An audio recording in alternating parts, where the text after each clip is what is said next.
From claims of healings and visions to the world's most inexplicable events, whether you're a believer or a skeptic, the truth is always worth the hunt. EWTN Radio presents The Miracle Hunter with Michael O'Neill. Welcome to the Miracle Hunter radio show on EWTN Radio. This is Michael O'Neill. I'm the Miracle Hunter. People ask me all the time, who's my favorite miracle-working saint? And I always say Padre Pio, the great Capuchin friar from Italy. And of course, many miracles have been attributed to his intercession, some pretty big and interesting ones over the years. And so we're so excited to present a new book to you. It's called Padre Pio and You. And we'll be talking today with the author, Mary O'Regan. She'll be joining us to talk about this brand new book that I know she's worked years on. And it's a great insight into the life and works of Padre Pio. We'll also be joined by Charlie McKinney, the president of Sophia Institute Press, to talk about a brand new offering called Saintify. We'll see if, when we talk to Charlie, what he says about this new service through Sophia Institute Press, if it's intended to make saints. At least it offers people access to all the great works of Sophia Institute Press in a digital form. So we'll be excited to check in with Charlie later in the show. Check out my series, They Might Be Saints, every week on EWTN, but this week we've got an episode on Bishop Frederick Baraga. Trekking across Michigan's wilderness earned him the nickname the Snowshoe Priest, but his heroic virtue bringing the gospel to Native Americans and immigrant miners may earn Bishop Frederick Baraga sainthood. And this is one of my all-time favorite episodes, and I do know that they have a miracle that they're examining for Bishop Baraga that could boost him from the stage of venerable that he's currently at to be blessed. So we're excited about that coming soon for the Bishop Baraga cause. But check that one out on Sunday, September 28th at 1:30 p.m. Central Time. My other series, of course, is Explore with the Miracle Hunter on Saturday, October 4th at 5:30 p.m. Central Time. The episode on Paray-le-Monial in France is here. And so it's a visit to Paray-le-Monial in France, where St. Margaret Mary Alacoque first experienced dramatic visions of Jesus' Sacred Heart. I explore the origins of this cherished devotion. Check this one out. And every week on Saturdays at 5:30 p.m. Central, 6:30 p.m. Eastern. And that is Explore with the Miracle Hunter. Later in the show, we're going to be looking at the Might Be Saint of the Day. For today, we've got Blessed Lorenzo de Rapafrata from Italy from 1373 to 1456 is when he lived. And the 365 Days with Mary project looks at the apparition to St. Jerome Emiliani in Treviso in Italy in the year 1511. And the question of the week, have there been non-Catholic stigmatics? That's a tricky one. I'll see what I can do to answer that one later in the show. Let's take a look at the miracle news. We do this every week where we talk about the miracles happening around the world and those things that relate to miracles. A few years ago, I was able to travel to Naples in Italy to see this with my own two eyes, but it's happened again. The blood of St. Januarius is said to liquefy. And the miracle of liquefaction of the blood of St. Januarius, or San Gennaro, was announced in Naples on September 19th with the centuries-old relic once again offering what the abbot there called an invitation to stake everything on trust in God. Quote, "We are delighted to announce that the relic has been found completely liquid," say De Gregorio, the abbot of the Treasury Chapel of Naples Cathedral. And the tradition is the announcement is accompanied by the waving of a white handkerchief by one of the members of the treasury of St. Januarius. And Cardinal Domenico Battaglia, the Archbishop of Naples, he presided over the morning mass, then displayed the vial containing the patron saint's blood before everyone there at the celebration. And from the high altar, after showing the vial to the concelebrants, the Archbishop descended amongst the faithful, and liturgical chants accompanied this demonstration. The cardinal himself was visibly moved at the beginning of the celebration. His words focused on the wars currently affecting the world, in particular in the situation in Gaza. And during the Mass, there was also a video message from Father Gabriele Romanelli, the pastor of Holy Family Catholic Church in Gaza, thanking the cardinal and the people of Naples for their spiritual and material support. And in the homily, he touched on the ongoing war in Gaza. But this is the big day for St. Januarius. Of course, every year on his feast day, the blood liquefies, except on the years that it doesn't. And usually when it doesn't, it spells some trouble for the city of Naples or for the world. We talk about times of war, of coronavirus, other situations, the eruption of Mount Vesuvius. So all the Neapolitans are cheering in a big way for that blood to liquefy. Strange but true. Check that one out. You can check out my episode on Naples. If you go to EWTN On Demand, look for Explore with the Miracle Hunter, click on the Naples episode, and you can find out all you want about this fascinating and strange phenomena that relates to the blood of St. Januarius. Let's check out Catholic Pub Trivia. We do this every week where we ask a trivia question and give out a prize to an emailer that writes in the fastest with the correct answer. People who know me, my friends, know that I love trivia. You might find me at some bar some night playing pub trivia, but this is Catholic Pub Trivia. And so for this week, or last week's question, we asked the question, in which approved Marian apparition does Mary hold the Christ child? And there's a couple answers. When we talk about approved apparitions, of course, there are ones that have been approved by tradition, but as far as ones that have been investigated and approved by the Church, I can really only think of two. When we talk about Our Lady of Shilowa in Lithuania in 1608, I was just there not too long ago, and Giertzwald in Poland in 1877, when the Virgin Mary appeared to two girls, Justina and Barbara, and she was seated on a throne surrounded by angels, holding the infant Christ, and the child was placed on Mary's left knee in some accounts.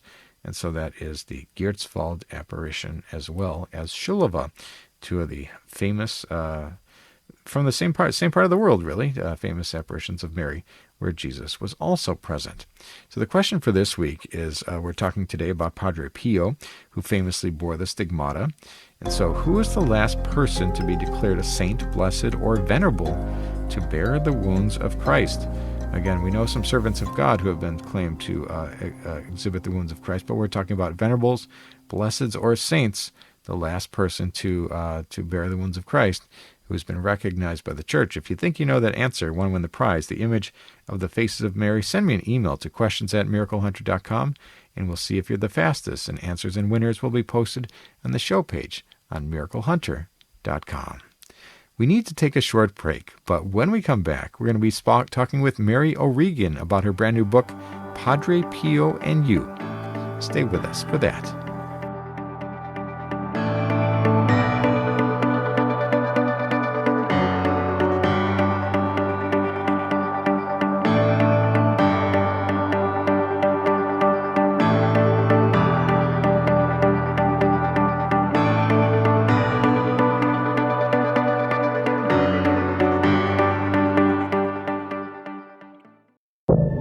Now, back to the Miracle Hunter on EWTN. Here's Michael O'Neill. Welcome back. You're listening to the Miracle Hunter radio show on EWTN Radio. This is Michael O'Neill. I'm the Miracle Hunter. I get this question a lot. People ask me, who do I pray to? I'm always talking about the saints and talking about sainthood causes and how it all works, and talking about miracles. And when people need miracles, who do they pray to? And there's always one answer that I give, and that is I pray to Padre Pio.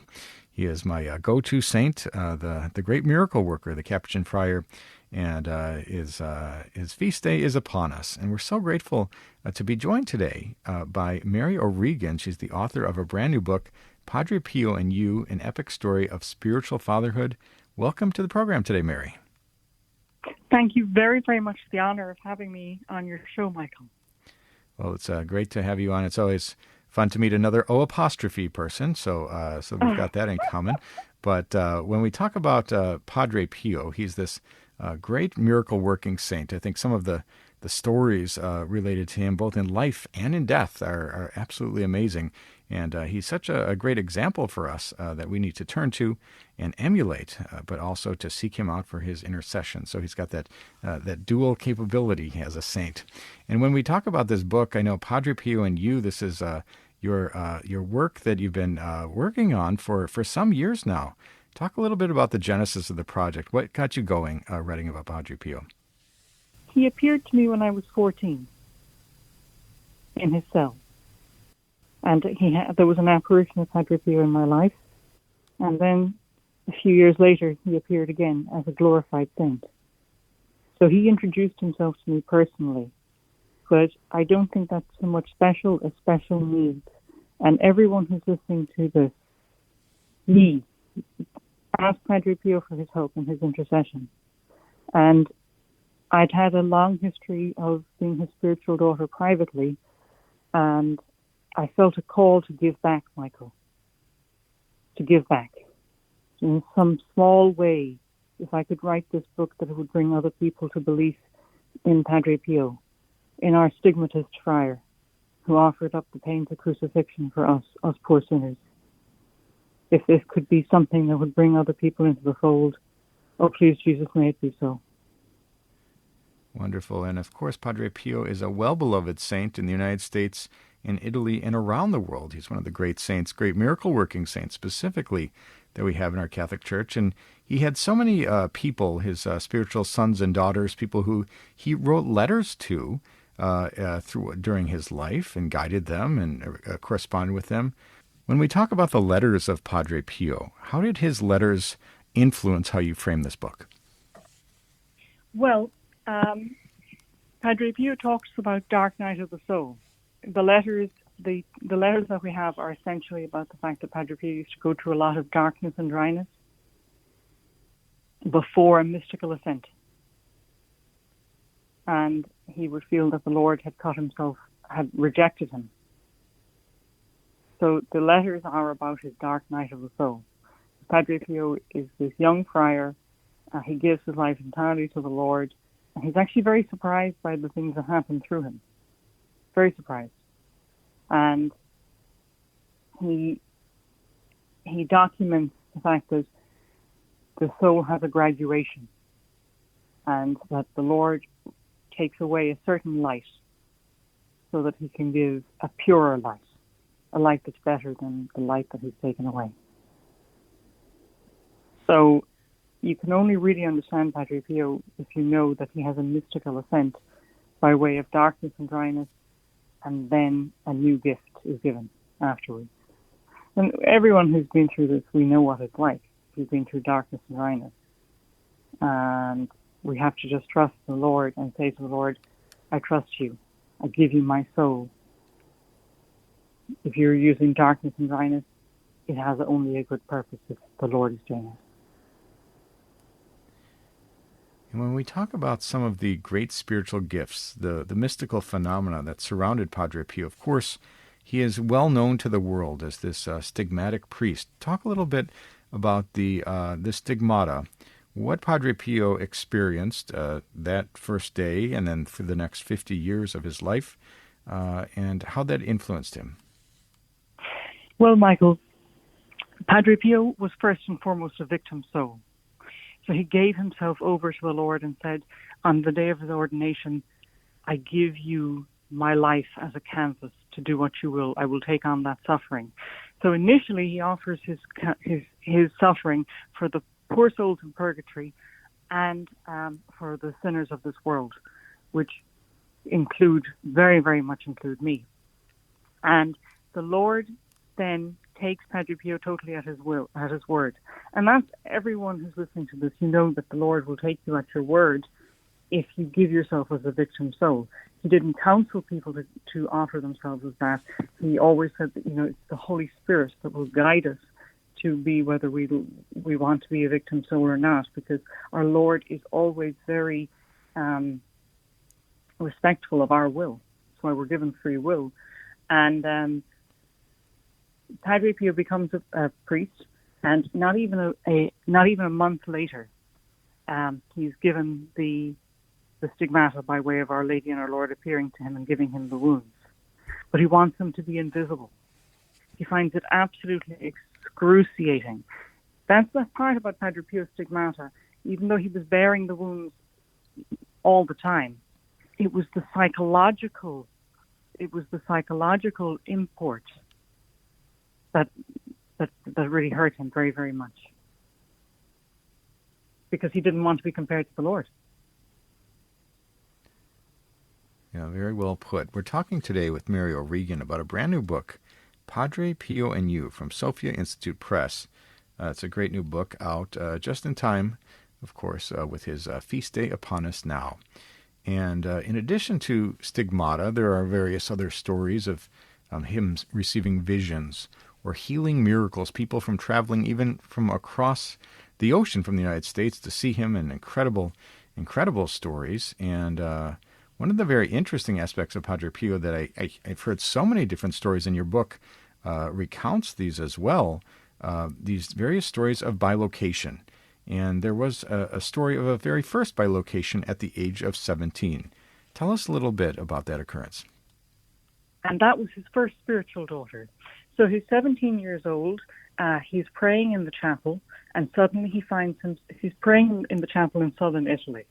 So Padre Pio was a southern Italian, and that causes trouble later in his life because people kind of look down on him.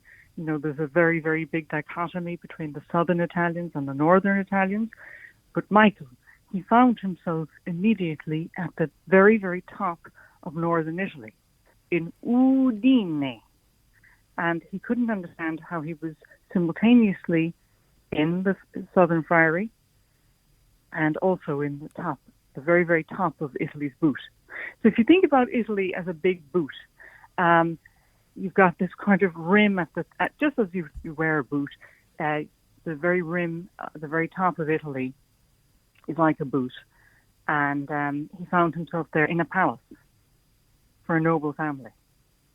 And Our Lady suddenly appeared with him and said, as she always did, Our Lady accompanied Padre Pio almost consistently, totally during his life. And Our Lady appeared to him and said, here we're in the palace, and the man is dying, and his wife is about to give birth to your first spiritual child. She's a rough gem, but I want you to polish her and make her brilliant, because I want to adorn myself with her. Again, these things are kind of sometimes a bit outside my level of understanding, but Our Lady wanted the little girl that was being born in the palace that night to be Padre Pio's first daughter, his first spiritual daughter. And he said he used to always refer to her, and she was called Giovanna. He used to always refer to her as the firstborn of my heart. Mm. Absolutely amazing. We're talking today with Mary O'Regan about Padre Pio and You, a brand new book from Sophia Institute Press.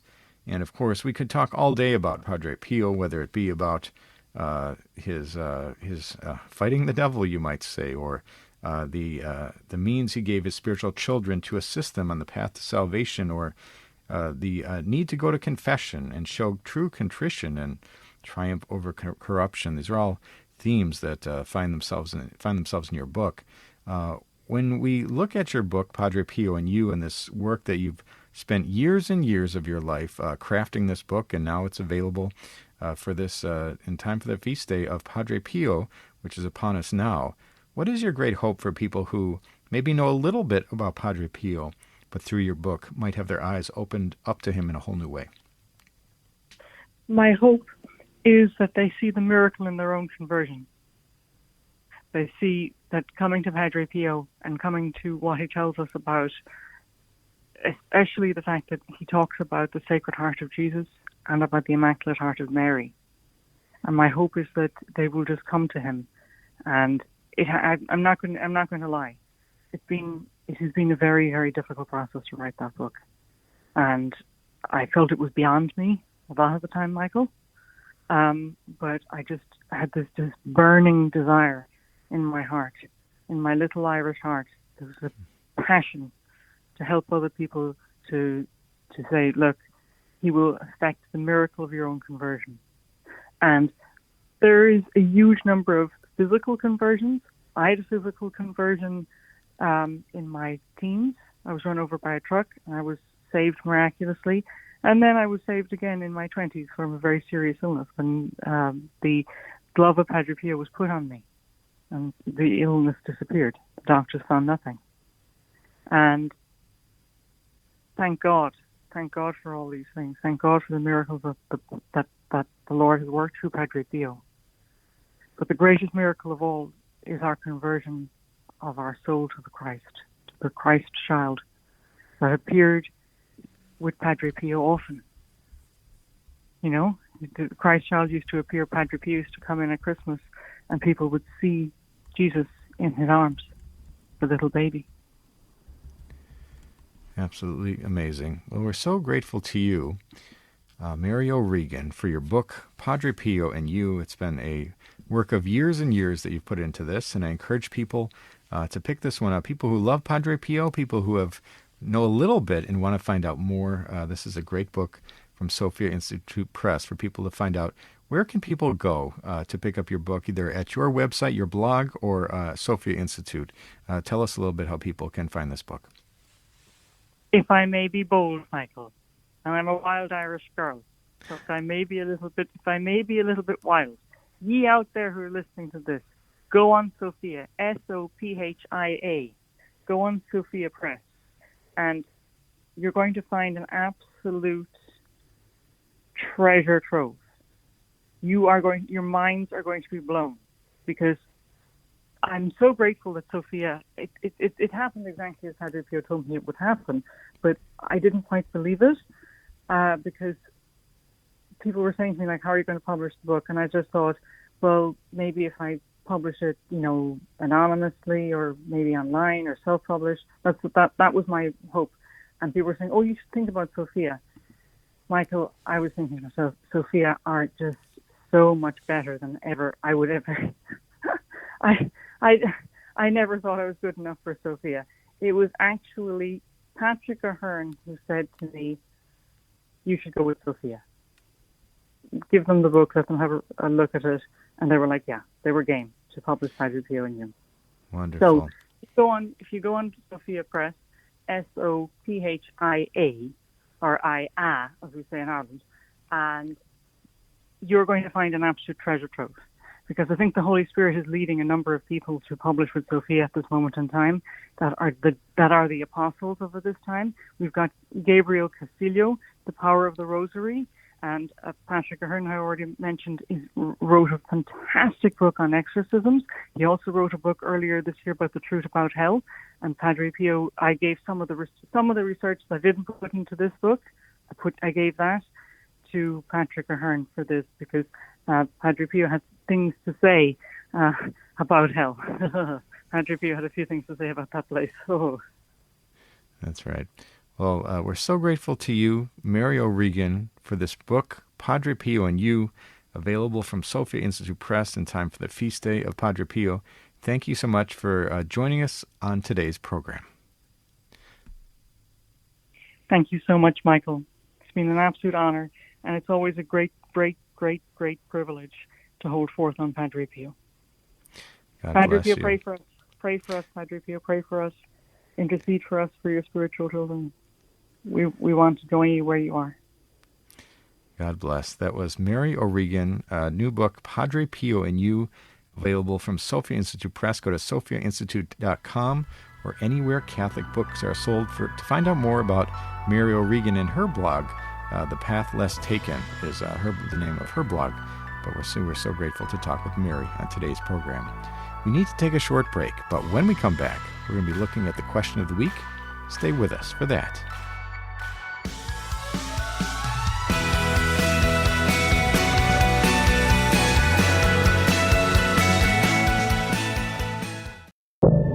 Now, back to the Miracle Hunter on EWTN. Here's Michael O'Neill. Welcome back. You're listening to the Miracle Hunter radio show on EWTN Radio. This is Michael O'Neill.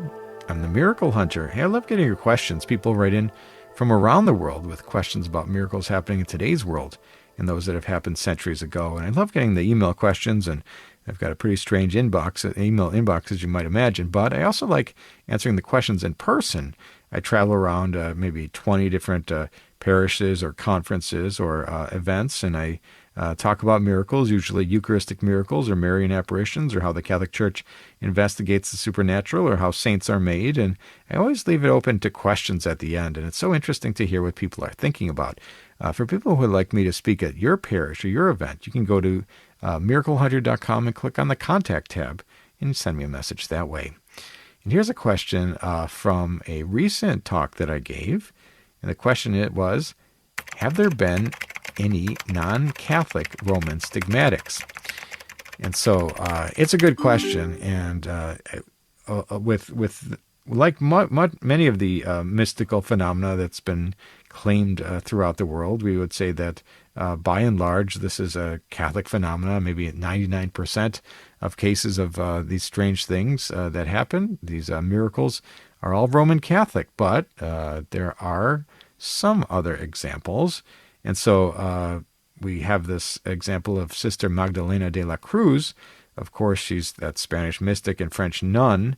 And unfortunately, the story, and she lived in the end of the 1400s, 1500s, she reportedly displayed the stigmata and had other mystical phenomena. But as the story goes, there was a great controversy that many of her experiences were demonic in origin, as it turned out. She's one of the very interesting, scary stories that we have in our Catholic Church, Sister Magdalena de la Cruz. So, unfortunately, this is a case I would still put in the category of Catholic stigmata, but it was inspired, perhaps, or affected by the devil. And then there's another case, Johann Jetzer. I think he was from the early 16th century. He was a Swiss lay brother and tailor, and he was connected to a Dominican monastery in Switzerland at the time of the Reformation, and he claimed to receive the wounds of Christ and visions of the Virgin Mary, but later investigation found that it was a hoax orchestrated by the friars, possibly to attract pilgrims.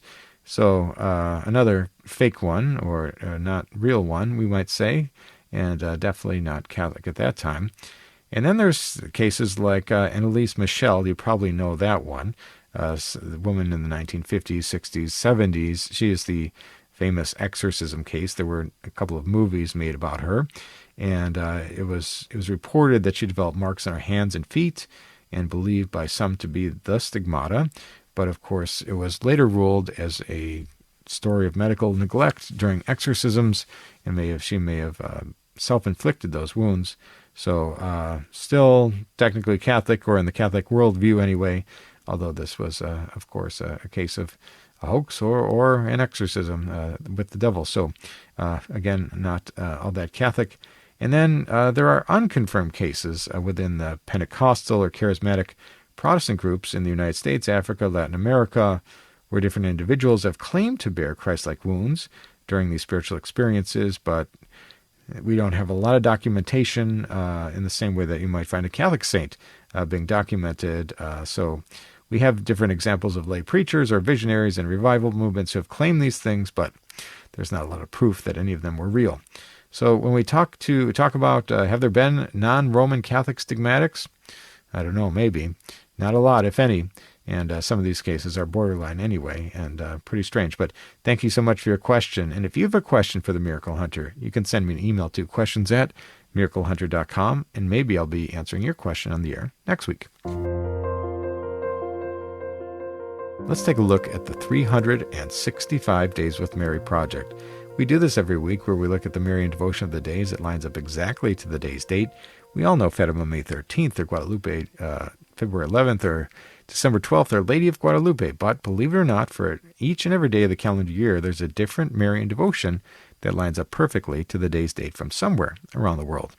And so for today's date, September 27th, we've got the apparition to St. Jerome Emiliani in Treviso in Veneto in Italy in the year 1511. So when St. Jerome Emiliani was still very young, the administrator of the fortress of Castelnuovo, he was jailed after an enemy attack.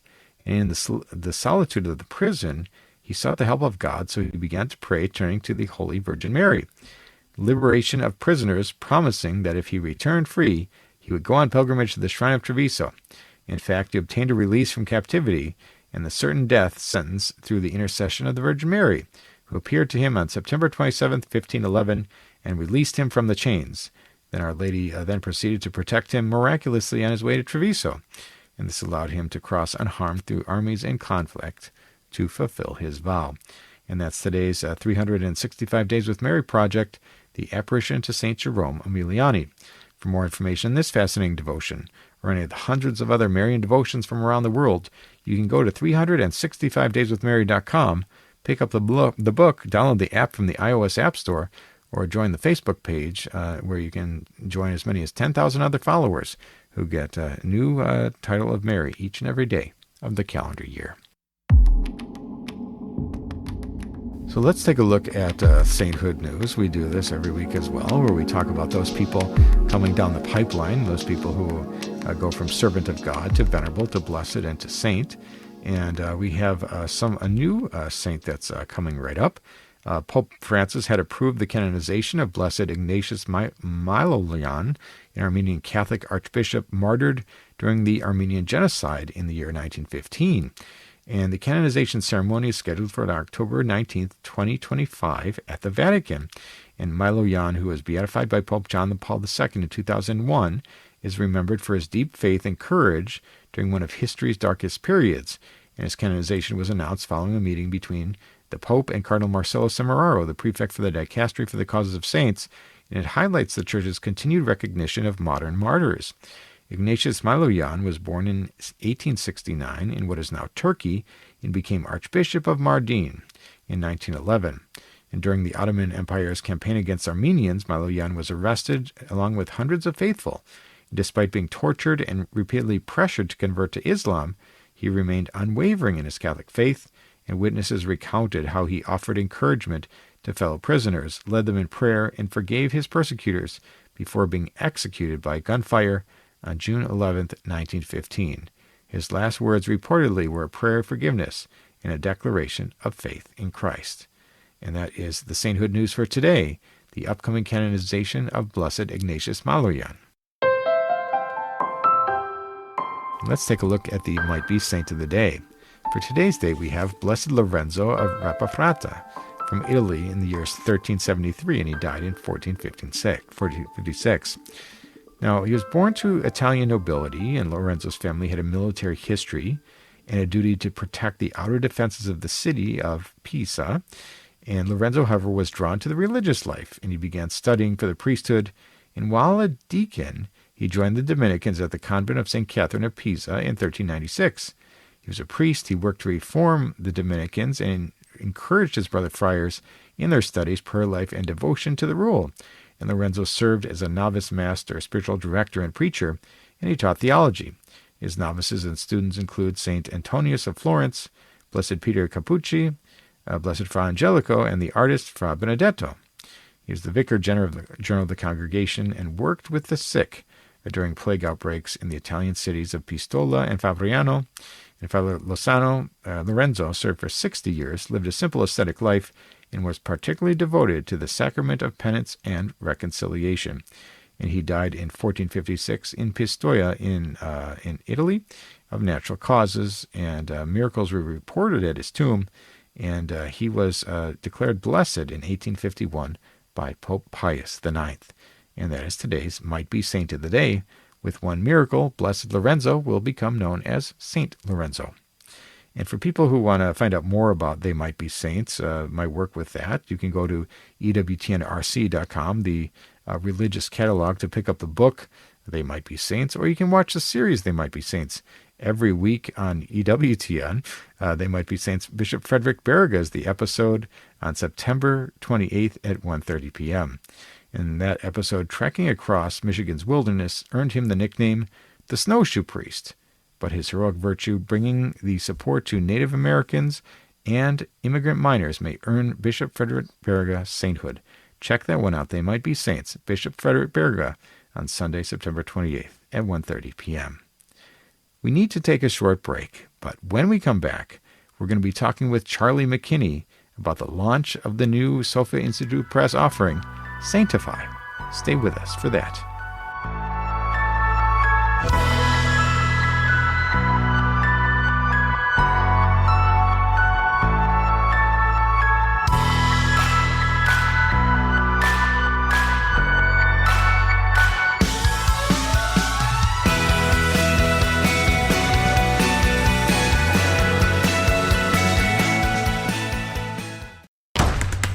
Now, back to the Miracle Hunter on EWTN. Here's Michael O'Neill.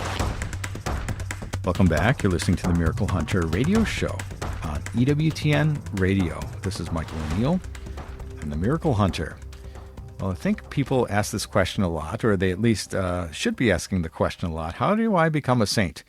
And there's a brand new app that's out, and we hope that it leads people along that path, and that's called Saintify. And that is out from Sophia Institute Press. And it's a brand new service that's out that gives people access to all the incredible books and audio and content that Sophia Institute Press has made available all in one place. And so we're so excited today to talk with Charlie McKinney. He's the president of Sophia Institute Press, and he'll join us today to talk about this new offering called Saintify. Welcome to the program today, Charlie. Thanks, Michael. It's very nice to talk to you. It's great to have you on. And of course, being an author myself with Sophia Institute Press, I'm excited about this initiative and this new project. Tell us a little bit about how it came to be. Why the launch of Saintify?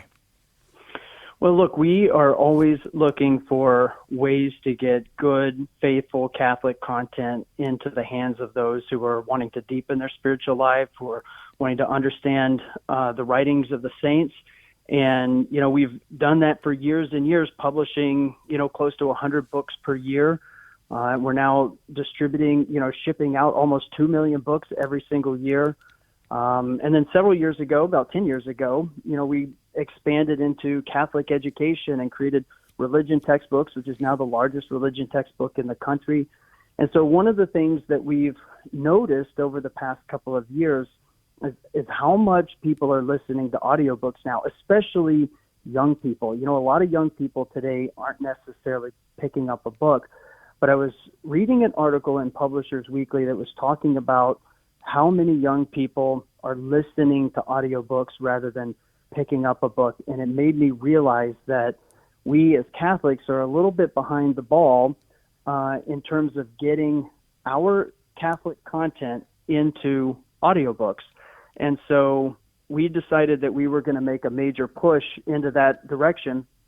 And then we had the idea of, why don't we make it for one flat fee, less than you could buy a single audiobook, where you can consume as many audiobooks as you want for a flat fee every month. And so we got with all of our authors who were willing to work with us and collaborate on this. And then we launched Saintify, which for $12.99 a month, you can listen to as many audiobooks and access as many ebooks as you want, all you can consume for that one simple price. So that's how it came about. Wonderful. And there's a website, saintify.com, I believe, that people can go to find out more. Yeah, Saintify, SAINTIFI.com. It's like Spotify, but Saintify. And it's all faithful content. We've got, I know you're the Miracle Hunter. We've got a lot of content that's really focused on Our Lady and on miracles. Like one of my favorite books that we've done is called The World Flower Prophecy, and it's on Our Lady of Guadalupe and how in the centuries before Our Lady of Guadalupe, there was a prophecy in Mesoamerica on it was called the World Flower Prophecy, and all of the folks in Mexico believed in this prophecy. So when Our Lady appeared on the tilma and the flowers were there, all the ground was already laid for millions and millions of converts. And so books like this that are really unique, that are faithful, that help people realize God's hands in the world. We've got hundreds of books like that we can make sure that anybody can access for that one low price. Wonderful. And I think that listeners of this show, they love, like you were mentioning, they love the books on saints and miracles and Mary. And in the Sophia Institute catalog, those books are those topics are well represented, I think. Oh yeah, for sure. We've got several books on Our Lady, and one of the things that we are also working on is trying to, we're in conversation with other publishers about inviting them to be part of Saintify as well, so that we can, not just have the 200 or so books that we've created audiobooks and ebooks for, but, to add hundreds and hundreds of books more.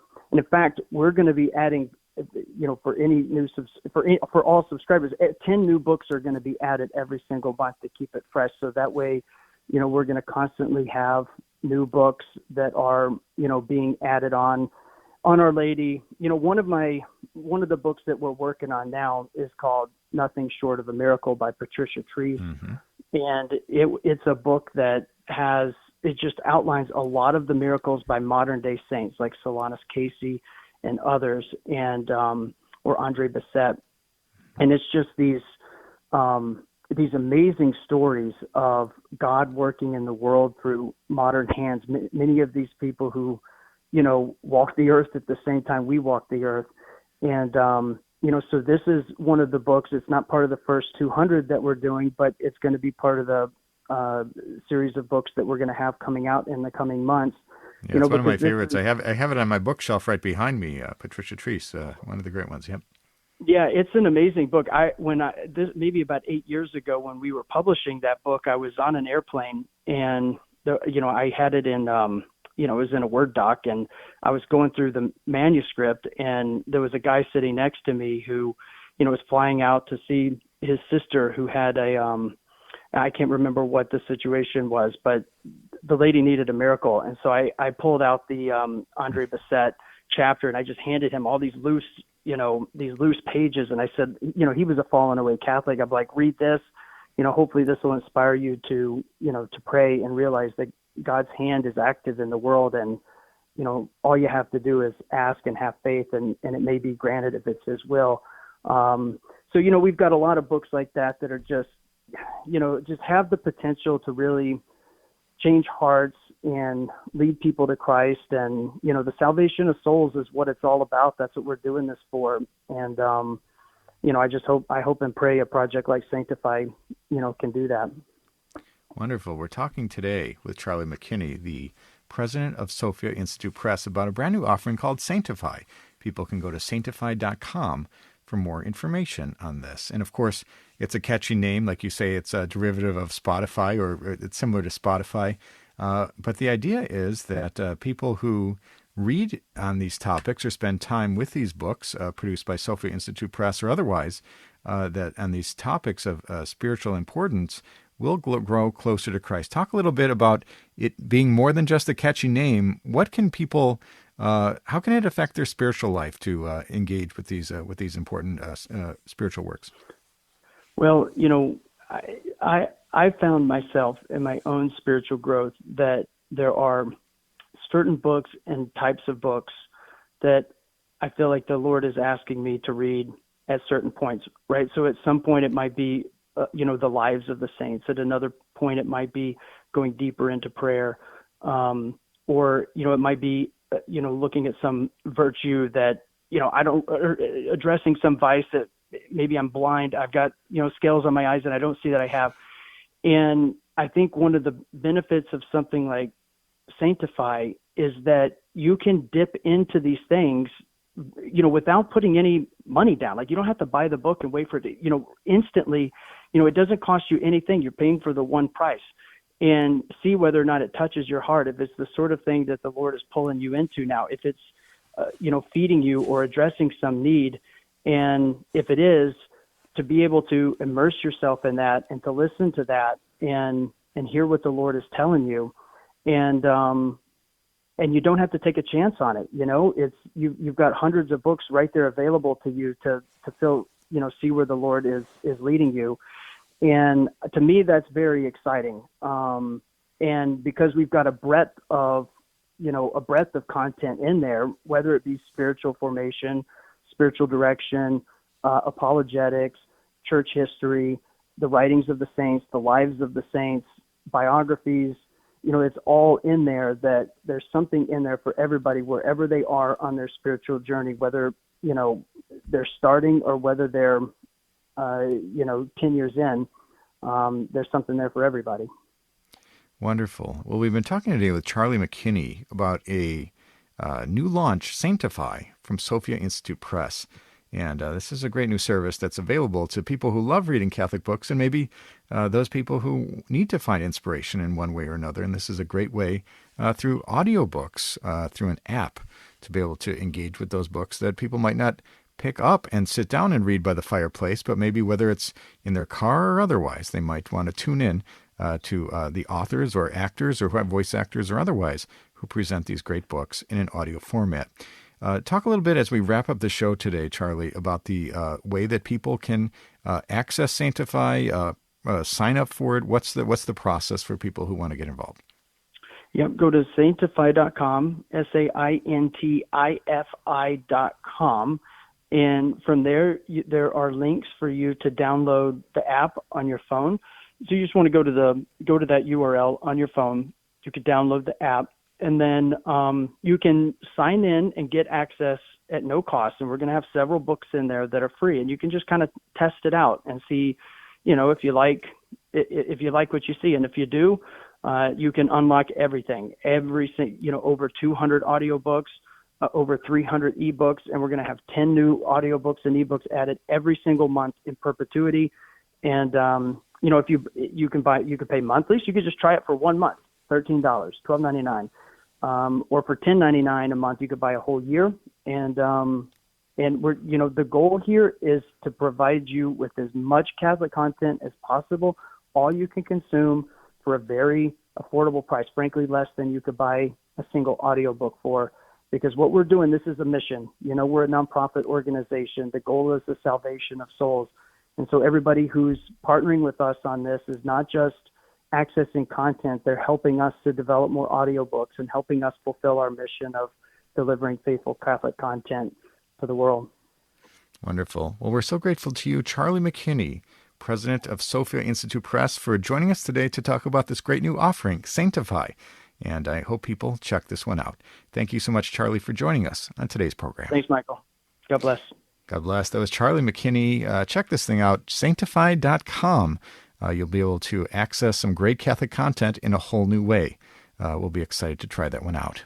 And that's all the time we have for today's show. If you missed any of this episode or want to catch up on past episodes, you can go to EWTN.com/radio, check out the audio archives, or download the free EWTN app.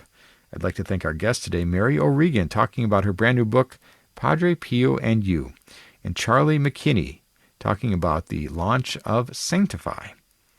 Check out my series, Explore the Miracle Hunter. This week, Père Le Monial airs on October 4th at 5:30 p.m. Central Time, and I visit Père Le Monial in France, where St. Margaret Mary Alacoque first experienced dramatic visions of Jesus' Sacred Heart. I explore the origins of this cherished devotion. And I'd like to thank you for joining me today on Miracle Hunter, where from claims of healings and visions to the world's most inexplicable events, whether you're a believer or a skeptic, the truth is always worth the hunt. Talk to you next week.